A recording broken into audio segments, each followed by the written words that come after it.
freedom of speech, fundamental rights, freedom of conscience, academic freedom, freedom of press, and the right to listen. You're listening to So to Speak, the free speech podcast, brought to you by FIRE, the Foundation for Individual Rights in Education. Welcome back to So to Speak, the free speech podcast, where every other week we take an uncensored look at the world of free expression through personal stories and candid conversations. I'm your host, Nico Perino. Back in October, we spoke with the decision strategist and poker guru Annie Duke. We talked with her about her book called Thinking in Bets, Making Smarter Decisions When You Don't Have All the Facts. Now, in preparation for that conversation, I, of course, read her book, and I stumbled across a reference to another book that she said argues that every fact we've ever known has been subject to revision or reversal. Now, that struck me as a bold claim when I read it. We all know the world changes, but really, every fact has been subject to revision or reversal? If true, I thought, this could have significant implications for those of us who care about free speech. After all, if facts about our world are constantly shifting in this way, wouldn't free speech, the right to openly question the world and all we believe about it, become even more critical? The book Duke referenced was published in 2012 and is titled The Half-Life of Facts: Why Everything We Know Has an Expiration Date. Now, it turns out the book's author, Samuel Arbesman, his position isn't as strong as Duke let on, but still, there's a grain of truth to it, he says, and that's what Samuel, or Sam, and I discuss on today's show. Sam is a complexity scientist whose work focuses on the nature of scientific and technological change, and he's currently a scientist in residence at Lux Capital, a venture capital firm that invests in emerging science and technology. We discuss his book on today's show and how our world and the facts about it constantly change, and what, if anything, this means for us free speech advocates. We explore social media, collaborative networks, non-compete agreements, zombie movies, undiscovered public knowledge, and what public policy implications might emanate from an understanding of how knowledge grows, changes, and deteriorates. Enjoy. All right, well, Sam, thanks for coming on the show. It's my pleasure. Great to be on. I was reading your biography, and it says you are a complexity scientist. What does that mean? So complexity science is basically the study of complex systems, which doesn't actually tell you that much unless we can define what complex systems are. And complex systems are basically large systems that have a huge number of interacting parts that all, and this can be whether in biology, it can be like the parts of a cell, it can be an entire organism, it can be an entire ecosystem, it can be within technology, so lots of technological systems interacting like the internet, it can be within social systems like societies or cities, things like that. But the idea is that no matter what the complex system, it turns out there are underlying similarities to the structure of the network of interactions, the underlying behavior, potentially even sometimes the emergent behavior that arises. And that's actually one of the hallmarks of complex systems, is this idea that due to the interactions of these large systems, of the parts of the large systems, you might get behavior that you might not necessarily be able to predict simply by just looking at the individual interactions. So like, for example, the behavior of a beehive might be hard to understand just by looking at an individual bee, or the flocking behavior of birds might be hard to understand just by simply looking at the behavior of an individual bird. And so there's kind of this emergent behavior that arises, and it can be studied in a computational and quantitative way. And that's sort of what complexity science is very broadly. And you argue in your book, The Half-Life of Facts, that knowledge creation and deterioration can kind of be analyzed in this way as well, right? Yeah. So the idea is that that like knowledge creation and kind of the way we think about facts and information, if you look at an individual fact or a bit of information, you don't necessarily gain that much. But when you take a step back and look at the overall production and generation of information and knowledge, and how errors get rooted out and things like that, suddenly there are actually regularities. And so, and the book's title comes from this sort of analogy of the half-life from radioactive decay, that when you have a radioactive material, if you have a single atom of uranium, for example, it might decay in the next fraction of a second. It might decay maybe in like millions and millions of years. You really can't predict it. But if you get a whole bunch of uranium atoms together, if you get an entire chunk of uranium, for example, suddenly the radioactive decay goes from being entirely unpredictable to actually quite regular. You can actually graph out this half-life of decay. And the same kind of thing, at least on some level, is true with how we think about knowledge. That when you look at knowledge as a whole, suddenly there are actually regularities to how we think about how knowledge grows, how it spreads from person to person, how it gets rooted, how error gets rooted out, how it gets overturned, things like that. And who started, I believe you call it, or there's a name for this sort of study, it's like scientometrics, right? Yeah. So scientometrics is basically the science of science, kind of like the quantifying how science changes over time. And then some people also call it, like, there's, I think, meta-knowledge, or people say science of science as well. But I mean, people have been thinking about this for a while. I would say probably at least one of the founders is this historian of science and physicist, Derek DeSola Price, who actually compiled a huge number of quantitative ways of understanding scientific change. He looked at the growth in scientific journals, the great growth and change in publication, and the story goes that one of the ways he initially thought about this was he had all the actual print issues of a scientific journal in his home, I guess, like in piles against like one of the walls of his apartment, and he noticed that the heights of these piles actually conformed to a nice mathematical curve, and then it began his kind of thinking about this sort of thing. So that's the growth of knowledge, and the growth of knowledge follows a predictable curve, you argue, but it's different for each field of knowledge. For example, the curve in studying opera might look different than the curve in, say, studying biology or a disease, for example, right? Yeah, and I think that's kind of the exciting thing, is that different fields of knowledge, because of the differences in how those domains work and kind of the sort of fundamental properties of these fields, they're going to actually have some differences, and which means you can kind of begin to think about what you should expect when you deal with different fields. Like, for example, in medicine, there's a lot of change, especially in terms of what is kind of current standards of practice versus things that are obsolete or no longer true. And so in physician, or I guess medical students, when they're being trained to be physicians, are told explicitly in medical school that like a good fraction of what you learn is going to be overturned within a few years of graduation. And so you really need to be thinking very consciously about the idea of this concept of like the half-life facts and the fact that knowledge is going to be changing. And you really need to very explicitly try to update your information, because lives are on the line. So it's really important. And you argue that almost every fact that we've ever known has been subject to revision or reversal, correct? For the most part. I wouldn't quite say it that strongly, but I would definitely say that there are many instances where things that we thought were true have been overturned. So like, for example, so my grandfather, when he was in dental school in the I guess in the 30s, I believe, he actually learned the wrong number of human chromosomes. He actually learned that there were 48 human chromosomes instead of 46. Because it turns out when there weren't as good imaging techniques, someone had measured and counted, and I guess in this case, miscounted. And this bit of information propagated and it actually made it into the textbooks and was propagated for, I guess, several decades until in the mid-1950s, there was a better imaging technique developed, and people decided to recount and realize that there were actually two fewer than people thought. At the same time, though, I think when you talk about how knowledge gets overturned, it's not that everything we thought was true is now wrong, and so we're kind of just flipping between states of certainty, and then suddenly we're ignorant again, and we're worried about it. There's this constant sort of asymptotic approach to the truth, and so there's this great quote from Isaac Asimov, where he's corresponding with someone about like whether or not the Earth is flat or not, and he's saying that he says when people thought the Earth was flat, they were wrong. When people thought the Earth was spherical, they were wrong, because it turns out it's actually this like oblate spheroid.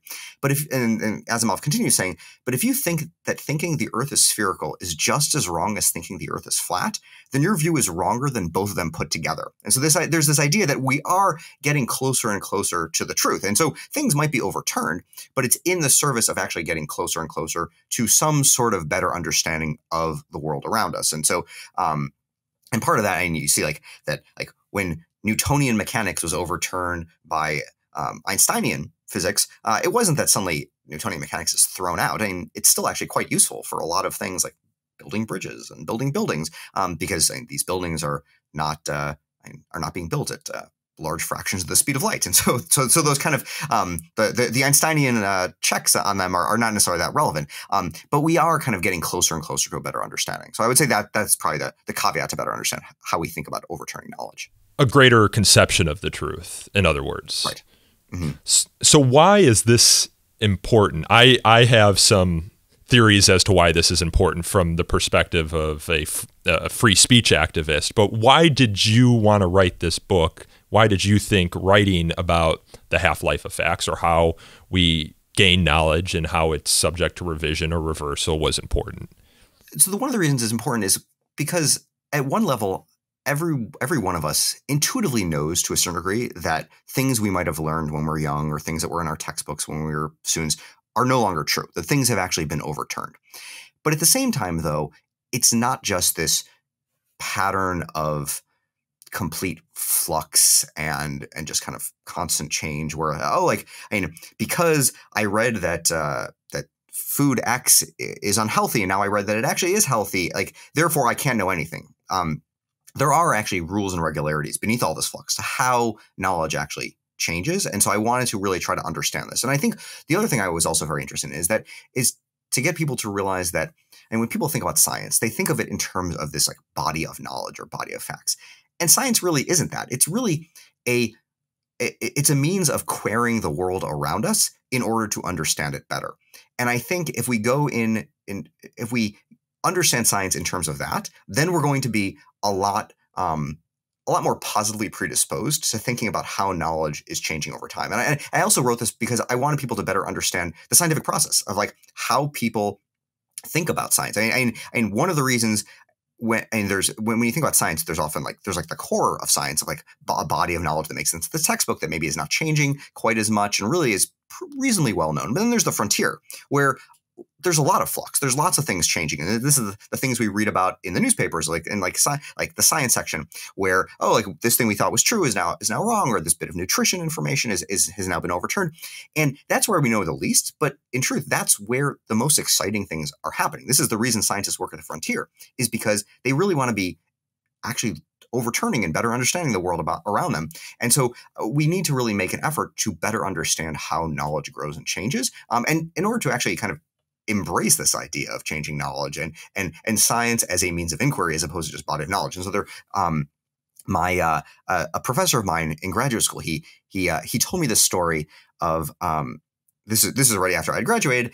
He told me that one day I think it was on a Tuesday, he came in and taught a course on some specific topic, and the next day he actually read a paper that invalidated the lecture from the day before. So then he came in on Thursday and then said to his students, "Remember what I told you on Tuesday? It's all wrong.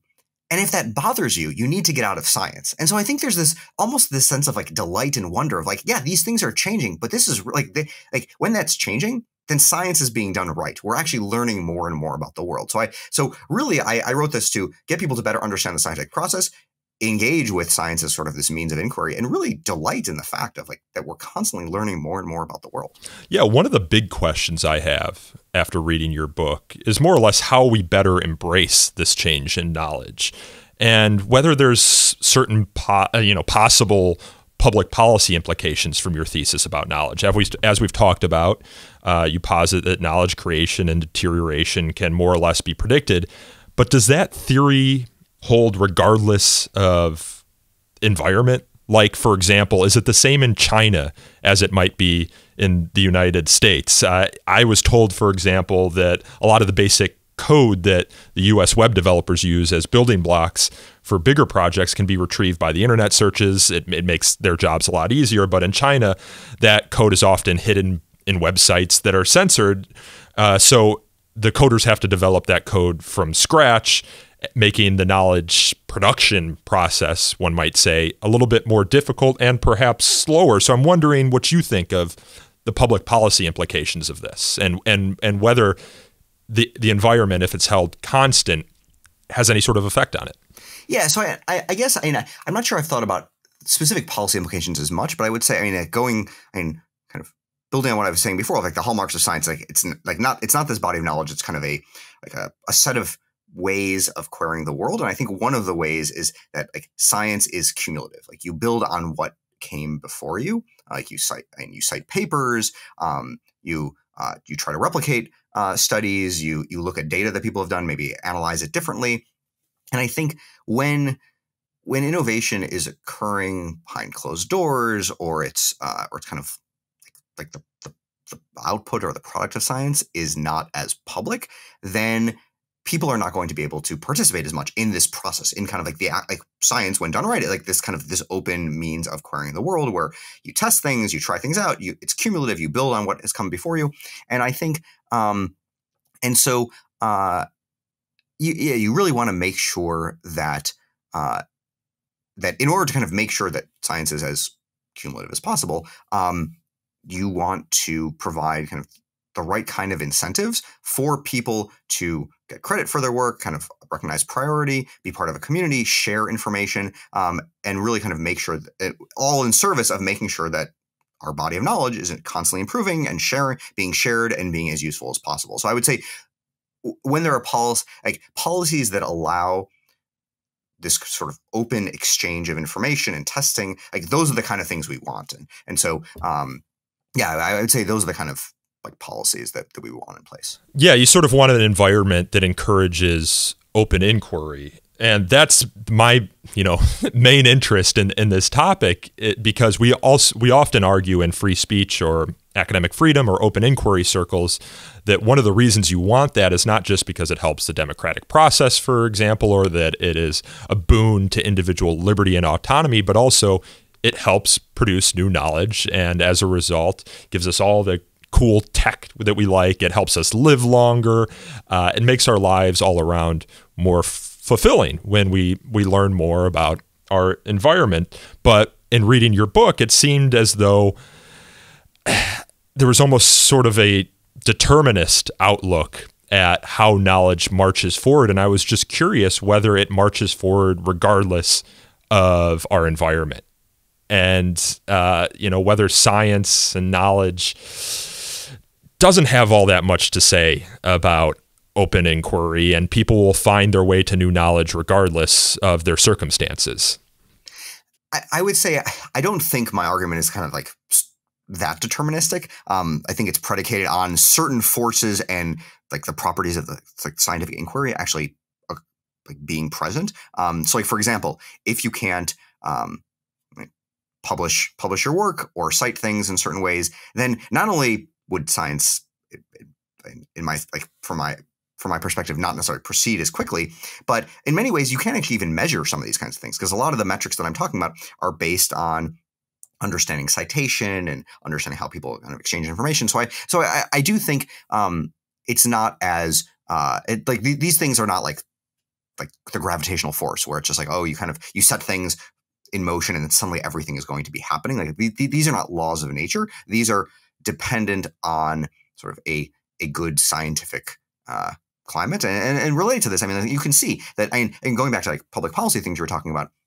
the United States government has put in place like certain things about like making sure that people are sharing information within a certain amount of time after publication of their research. I don't remember the exact details, and it always kind of depends on how people and the details clearly matter to make sure that people can not only just see the raw data or see kind of some sort of the scientific models that were being used, but really being able to kind of reproduce things and actually test things. Because I think part of making sure that science marches forward is really having this sort of like self-correcting feature within science, and part of that self-correcting feature is weeding out things that are not actually correct, that are flawed or don't work in the way people expect, or have a huge number of caveats in terms of their applicability.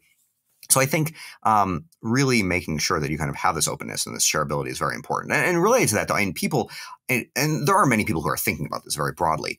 So, for example, and like one of the classic things that people always talk about is, we're in the 21st century. We have these amazing technological tools. And yet, at least when it comes to like the dissemination of our research, in many ways, we are stuck in the mid 17th century. So like 1665 is the publication of, it was like the first two scientific journals, I think, were 1665. And even though we've, in many ways, science has progressed quite a ways from the 1660s, we still use scientific journals and scientific articles as the means of disseminating our research, even though there's many different ways to rethink this kind of thing. And there are people rethinking how and what scientific journals should look like, how we should be disseminating this, also recognizing that now a huge amount of scientific research is not just traditionally kind of like bench research. It's also incredibly computational. And so really being able to share the computational construct that you have for however you collected the data, examined it, ran some simulations, whatever it is, being able to put it in some sort of format or package that people can then easily run on their own machines, I think is actually really, really important. And so people are trying to think more broadly about how to have reproducibility of computational research as well, as increasingly all of science becomes computational. So I think there are a lot of people thinking about this kind of thing. But yeah, I think we still have a ways to go.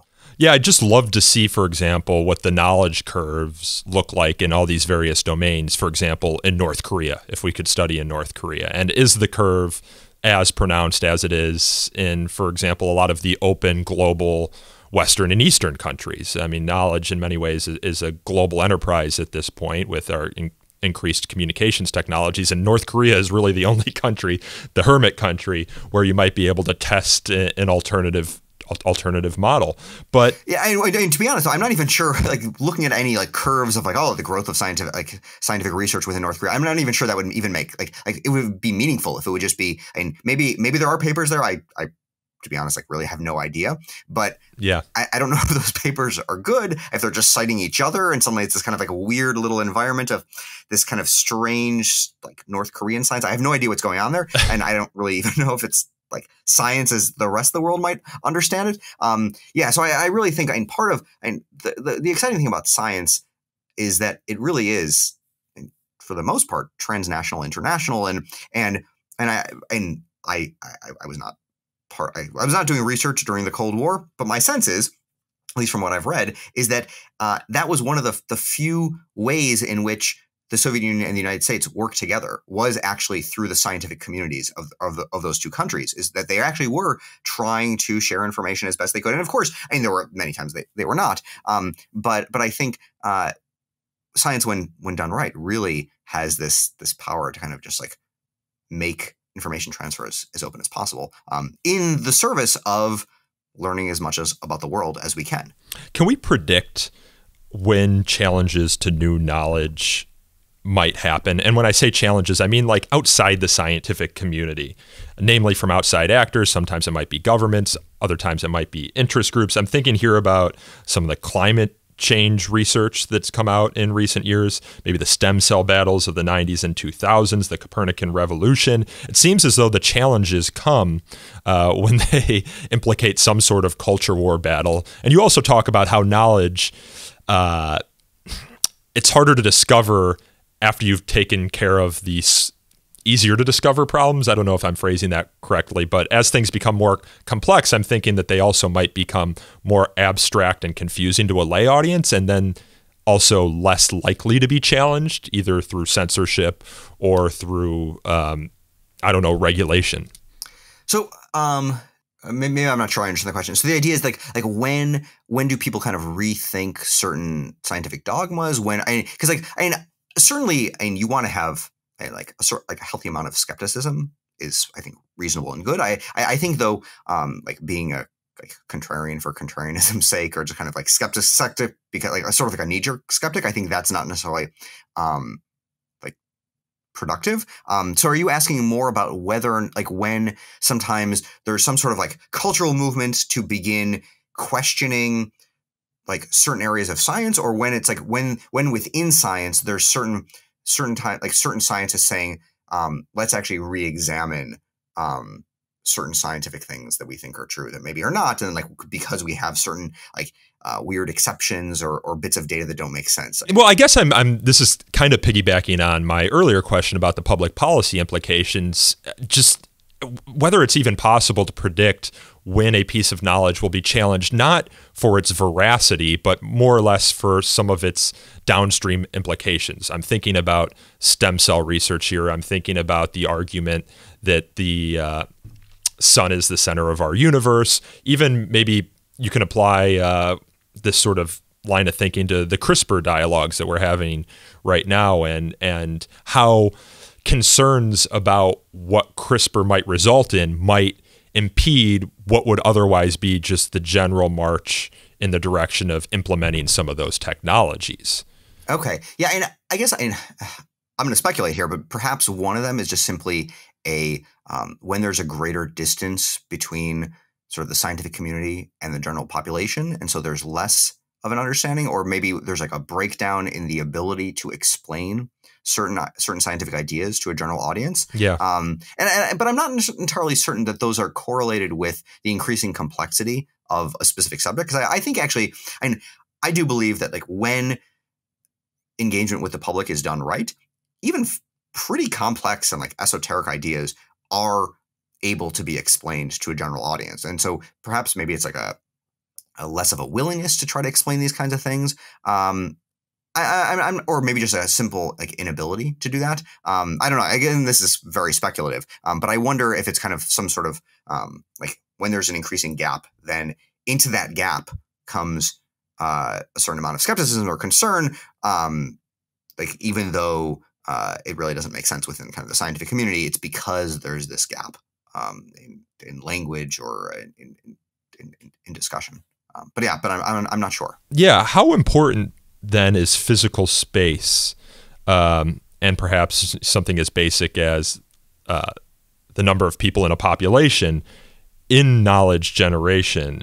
No, I know you can say you can predict more or less how innovative a community is by its population, but there has to be more than that, if I'm not mistaken. For example, you don't get anywhere near the innovation of, say, Silicon Valley in a place like Sao Paulo, Brazil, where you have 12 million people, despite the larger population. And I've always been curious why Paris, for example, in the 19th century, and Florence in the 15th and 16th centuries produced so much more knowledge than some of the larger population centers elsewhere in the world. So what does population and physical space have to say here?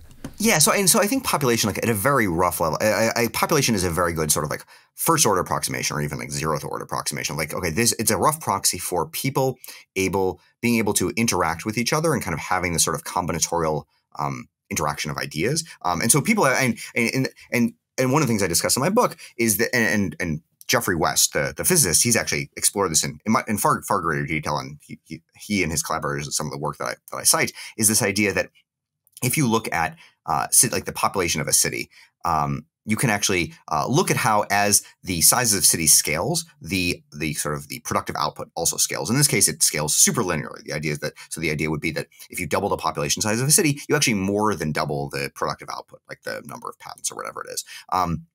And the idea behind this is like, so there's this nice little curve, but of course the curve, like when you plot a whole bunch of cities on the curve, it's noisy. They don't fit exactly. There's going to be a certain amount of noise. And then within that, like there are certain cities like San Jose or like kind of the San Francisco metro that overperform on that curve. And there are ones that underperform. And so I think, yeah, right. There's kind of this overall very rough draft of like population matters, but then you can say, okay, then what are the details? Like, how do we actually better understand like why certain cities, like certain regions are more effective than others at generating ideas or producing knowledge? And then there are a number of studies that people have looked at that are kind of more fine-grained. And I think that actually also shows that kind of on a finer grained nature, that distance and location also matters. There was a paper that came out, I don't know, like 10, 15 years ago or so that looked at collaboration within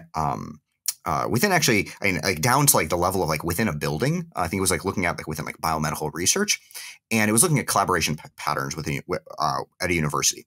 And then they measured like the distance between these collaborators. And I think, if I recall correctly, looked at the number of citations that their research received, kind of as a rough proxy for how impactful that research is. The idea is that if more scientists are citing your research, then it is more important in some sort of very general way. And the idea was that they found that actually that the distance really mattered, that kind of the closer you were, the more highly cited. The closer the collaborators were, the more highly cited their research was. And so this idea that if you are closer, it's kind of like the sort of like water cooler effect that people always like talk about. That like if you have the ability to really interact, then you're just exchanging ideas, and there's kind of something in the air that where people can really kind of piggyback on various things, and there is a sort of combinatorial effect. In truth, I don't really know if people fully understand in some sort of generic kind of like mathematical way why Paris in the 19th century or like the golden age of Greece or ancient Greece or whatever, like why these things were so, or like Edinburgh in I guess like the 18th century or whenever it was like so impactful, kind of like out of line of like its population size or whatever. And I think then you actually really need to dig into the history and look at the details. And I think ideally from those details, you can maybe then try to create a more general theory and of understanding of like how population matters, how distance matters, how certain types of ideas and certain types of maybe like the size of a university or the ratio of people at a university versus the overall size of the population of within that metropolitan area, how those things matter. Again, I don't know which of those are correct, but I think you need a combination of sort of these generic theories as well as looking at the historical details.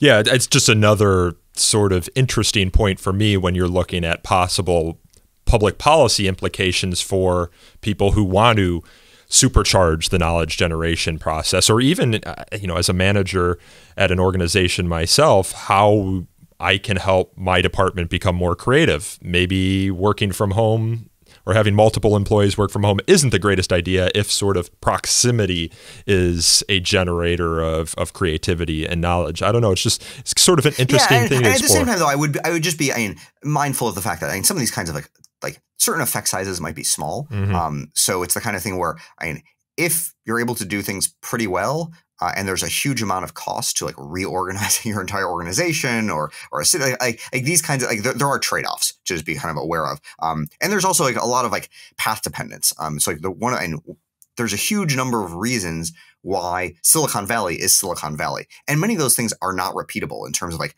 why a certain group of people moved from the East Coast to the West Coast, started their company, and then people fled that company and went to other things. And then there's like defense contracts and like all these kinds of things really led to why Silicon Valley is Silicon Valley. And some of those kinds of things are very difficult to really repeat. And so, then again, there are other things that probably actually do have greater policy implications. So people have actually studied whether or not the non-enforcement of non-competes is actually a really important factor for innovation. So the idea is that like having a non-compete, like when you move from one company to another, like you can't compete, you can't compete with your previous employer for a certain number of years or whatever it is. California does not allow enforcement of these non-competes, but other states do. And so the question is maybe this non-enforcement of non-competes actually is important for innovation. And I believe there were some economists that used this great natural experiment. And I forget the exact details, but I think it might have been in the 1980s. Michigan, I think, went from not enforcing non-competes to enforcing non-competes. And there was I forget which direction it was. But from that, you were able to note it. I think it was going from non-enforcement to enforcement. And they noticed that right around the time the enforcement happened, there was actually this like flight of innovative individuals from the state. And so there are certain policy things that can be done that are fairly easy to do. But I think other things like the kind of path dependence of history, it's very hard to replicate. Well, it's interesting when you talk about non-competes, you can kind of see the same sort of innovation and creativity spawned around a more liberal fair use doctrine. For example, if you don't have to worry so much about someone coming after you for copyright infringement when you do some artistic adjustments to say a zombie movie or to a song, you get more people playing around and having fun with various versions of a song or a movie.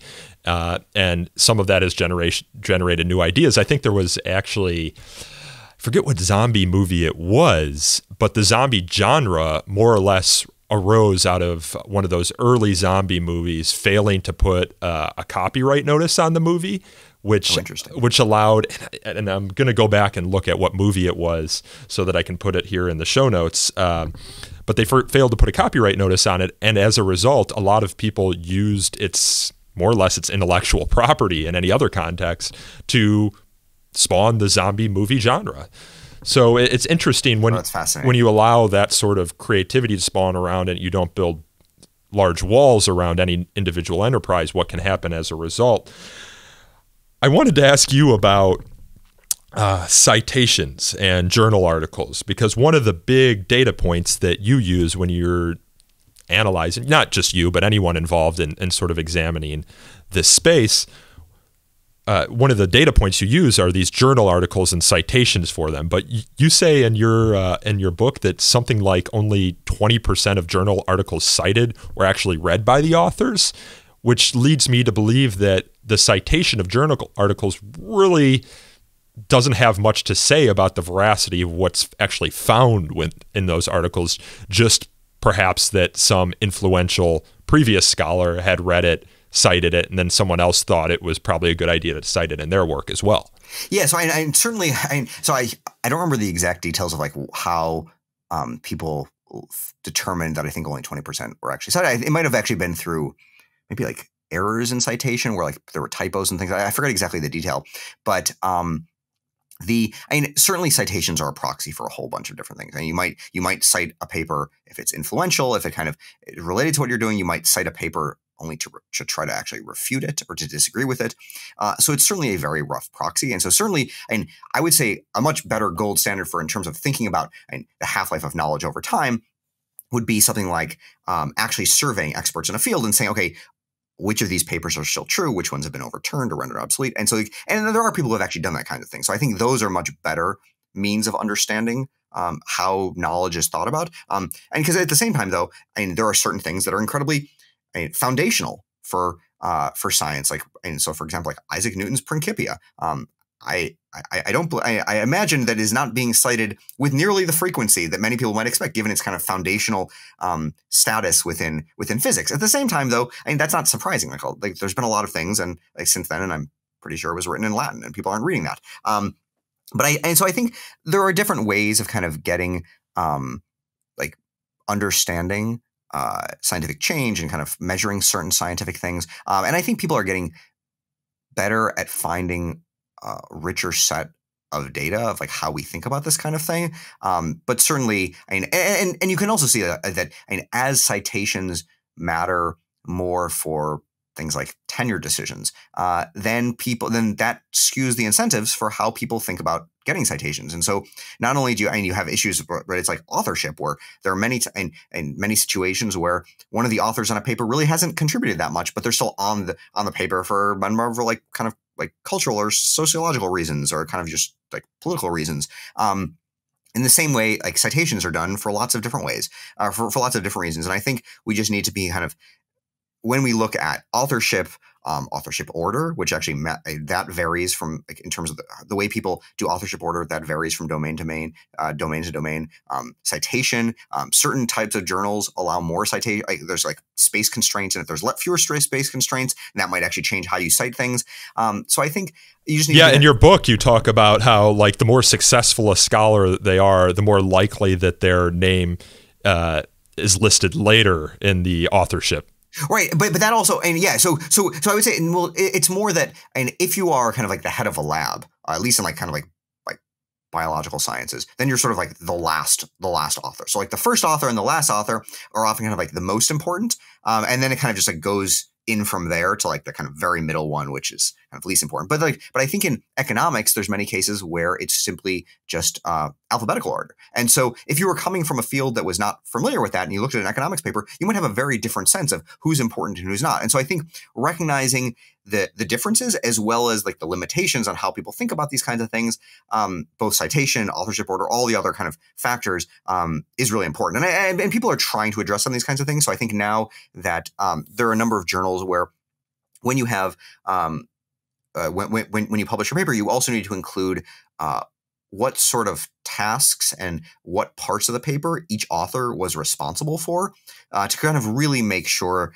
that the readers have a sense of who contributed what and kind of who was involved in what sort of thing and what went into like the actual output of the paper. So I think there are some good changes that are happening, which is exciting to see. Going back to what I was telling you before about the zombie movies, I just pulled it up on my browser here, and the movie is The Night of the Living Dead, which was originally called Night of the Flesh Eaters.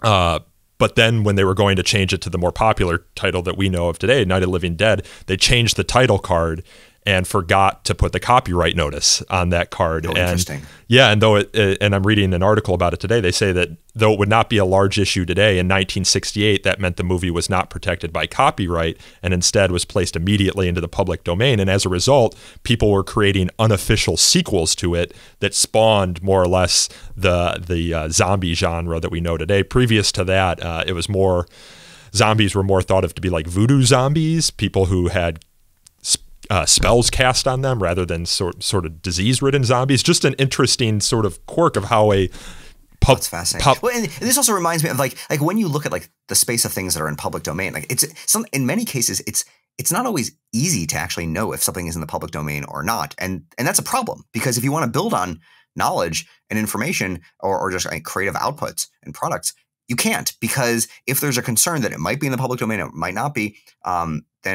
then you can, and I imagine in many cases people just kind of err on the side of I won't deal with that, and we'll just try to choose something else or just not even make something. And you would love to make it easier so people can actually build on it, and you still want people to get credit and be able to kind of be like remunerated for their work. But at the same time, though, you still, the whole point of having copyright is to kind of encourage people to do things, but at the same time, making sure that it's time limited to also then allow it to enter the public domain and be sort of this body of cultural knowledge that people can build on. Didn't early coders and web developers sort of implicitly or perhaps even explicitly understand this when they decided that they were going to, one of their ethos was going to be this open source framework where someone creates code, they were just going to kind of put it on the internet for other people to build off of?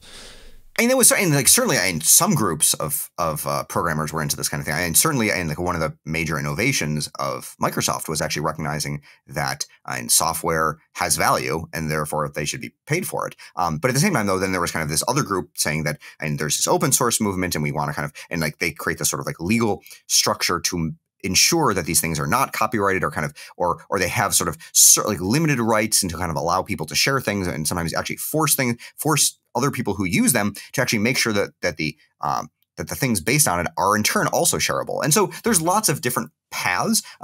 For the way I view it is, you really want to make sure that there are as many kind of paths as possible, because you want people to kind of have options. And certainly, open source has been enormously beneficial. And in many ways, science is kind of like the sort of apotheosis of this kind of open source idea, where it's all about, and because so much of it occurs in the university setting, people are not getting paid for their research papers. In many cases, you often especially papers that are kind of publicly available. Sometimes university or kind of research actually has to pay to kind of get the paper published, even after it's after it's being peer reviewed.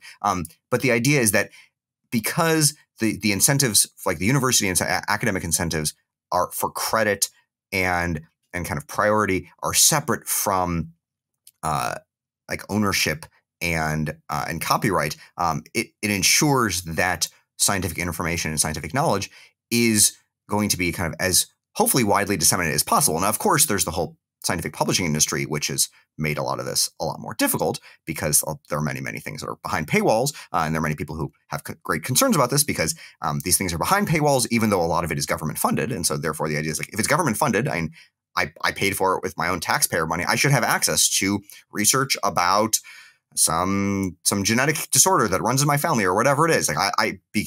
This should be a public good. And so there are many people who are trying to kind of make sure that this information is publicly available and kind of more open access. In your book, you talk about social networks a bit, and I'm interested in exploring social networks and how they help spread knowledge. Obviously, the more open channels of communication, the more easier it is for knowledge to be disseminated. But you also talk about how, the more open the channels of communication, the easier it is for falsity to be spread as well. And your book in some ways was prescient here. when we talk about fake news today, for example. As Benjamin Franklin put it, a lie gets halfway around the world before truth has a chance to put its pants on. And I think about this in the free speech context as well, that there's that first mover advantage. And the Voltaire quote, or the alleged Voltaire quote, I might disapprove of what you say, but I'll defend to the death your right to say it, isn't actually a Voltaire quote. It's actually a quote from one of his biographers, Evelyn Beatrice Hall, but it was put out there. It was catchy. People liked it. And so now it's ascribed to Voltaire, and people don't even think twice about it. So I wanted to hear a little bit about how your thinking of social networks has developed in this age of when we're talking about fake news and how social media might amplify it. Yeah, and so and certainly an error it's very hard to root out within sort of a body of knowledge, and it can spread easily. Like you can see like retracted papers, they're still they can still be referenced like years after they've been retracted, and we might need like better mechanisms for like error correcting within science. And I think part of that is also just the idea that that even though we are in we think of ourselves as kind of this like hugely interconnected world where you can like search for any bit of information at any moment, you can connect with any person you want. A lot of information is still really siloed, and I think one of the barriers is like this idea of almost like there's like jargon barriers, or simply just there's like this there's a huge amount of knowledge. And so one of the things I think about with this, and this is not quite going to like some of the social media stuff, but the idea is like when you have a huge number of like non-overlapping scientific fields, you end up, even though you think, okay, like information is going to be shared very equally, very, very widely, you still get the rediscovery of scientific ideas over and over in different fields, like sometimes like years or decades later, where like it might be like a different field might rediscover something that has been well known in some other field because they weren't talking to each other. And so there's actually there was a paper, and similar to this, there's also this idea that because fields are not able to talk to each other, there's just a lot of potential new knowledge that's just like lying on the table. So like there's this idea of, it was developed in the mid-1980s by this information scientist, Don Swanson, known as undiscovered public knowledge. This idea that he like spins this like thought experiment saying, okay, imagine somewhere in the scientific literature, there's a paper that says A implies B. And then somewhere else in the scientific literature, maybe in the same subfield, maybe somewhere else, there's another paper that says B implies C. But because of the vast scientific literature, no person has actually read all the papers that are out there and realize that maybe we should connect these two papers. And maybe, in fact, because of these two papers, A implies C. And so there's this undiscovered knowledge that's out there. And the cool thing is that actually Swanson was not just content leaving this as a thought experiment. He then used sort of the cutting edge technology at the time, which I think was like using like search terms on like a Medline database. But he actually found, I believe, like a relationship between consuming fish oil and like helping treat some sort of like circulatory disorder. And then I think he ended up even publishing it within a medical journal, even though he didn't really have medical expertise.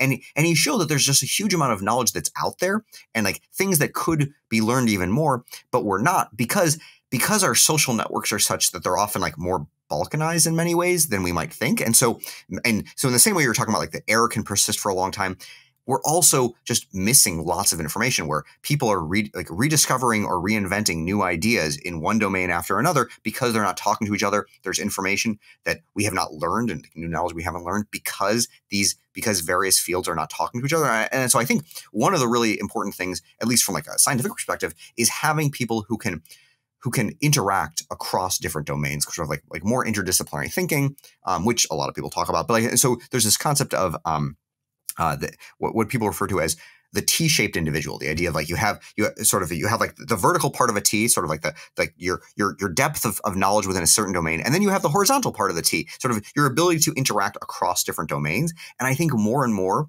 we need lots of people like that, because otherwise, not only are we going to have just errors persisting in areas and like kind of fake news, without people being able to say from like a domain maybe like one step over, saying, guess what, like that actually has like been overturned and it's been wrong for a while, or we actually knew about this for quite some time. But we can also then learn things a lot better and actually create new knowledge by just connecting different domains together. Just as kind of an aside, what do you make of the, quote, replication crisis that's out? The idea being that there are certain studies that are put out, they might capture a ton of media attention as a result of their findings, but they're never replicated, which is an important part of the scientific process to ensure that the original finding wasn't just some sort of fluke.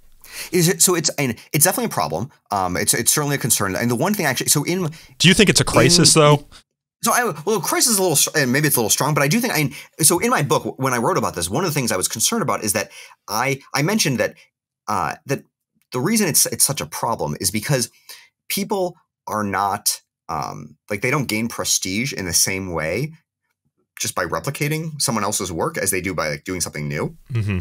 And I thought because of that, there's going to continue being this sort of problem. And the one thing I've actually been gratified to see since the publication of my book, not related to me, but like the fact that to a certain degree, I was wrong about this. There are actually now projects trying to replicate lots and lots of research, and in many cases showing that a lot of these things are not replicable. So I think it's not as much of a crisis. It's the fact that we need better mechanisms for incentivizing and rewarding people who actually try to replicate science and make sure it is this replicable, repeatable body of knowledge. Because otherwise, there will be, if people only are trying to do new things as opposed to actually trying to make sure that what has been published is correct, we're going to end up with, we're going to end up with a lot of spurious results. And so the one thing I have seen over the past few years is that because of heightened awareness and people talking about this kind of problem, we are now creating new projects and new ways of trying to make things more replicable, whether or not it's making it easier to kind of share the underlying computational model for when you do your analysis, or allowing people to kind of be rewarded when they try to actually try to replicate things and things are not replicable. So it's certainly a crisis. I guess crisis is not too alarmist. I would say it's certainly a problem. The one nice thing, I would say, the one like sliver of hope is that it seems as if because of the heightened awareness of this, we are now having mechanisms to incentivize people to actually try to make sure that science is replicable as possible. And so hopefully in the future, we won't have as many of these problems. I want to close up by asking you how much of the knowledge in your book or the studies that you cite have reached their half-life or have become irrelevant or have been overturned. Your book came out in 2012.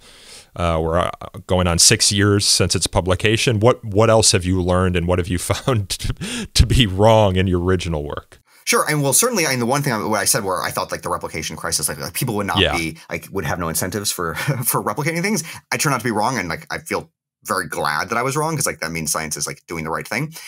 One other thing, I certainly don't know a percentage of which things have been kind of overturned, but I can definitely tell a story. So actually, it turns out so one of the stories in the hardcover edition of my book is about the an error, kind of a typographical error related to the iron content of spinach and how it kind of persisted for decades. And it turns out between the time my book went to press and when it was actually published, I learned that actually this story was not actually fully true. So it turned out. So what happened was, and so when I wrote this story, I quoted this. I quoted the story within a British medical journal that was, I think the article was from 1980 or so, about this kind of typo that kind of led people to think that iron had, or that spinach had 10 times more iron than it actually did. And because of that, we have Popeye and all these kinds of things. And it turns out this is probably not correct. It was probably, there was maybe some experimental contamination issues or confusion between iron oxide and iron.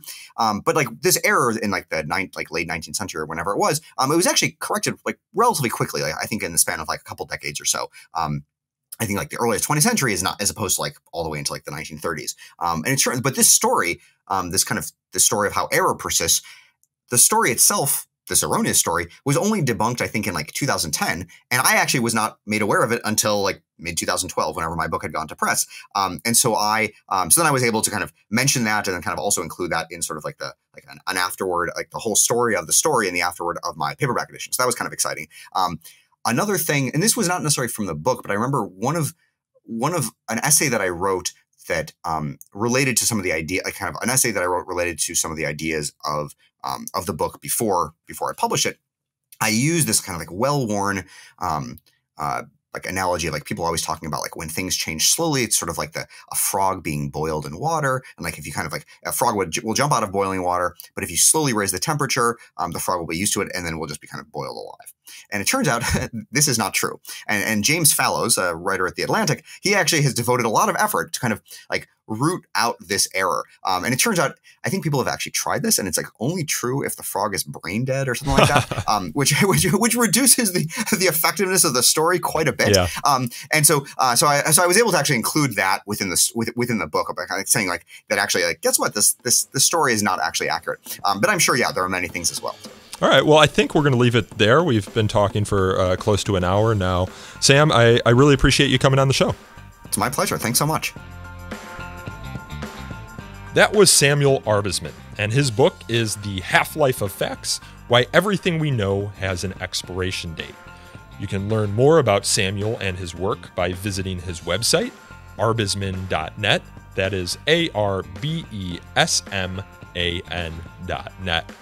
This podcast is hosted and produced and recorded by me, Nico Perino, and edited by Aaron Reese. To learn more about So to Speak, you can follow us on Twitter at twitter.com/freespeechtalk or like us on Facebook at facebook.com/so-to-speak-podcast.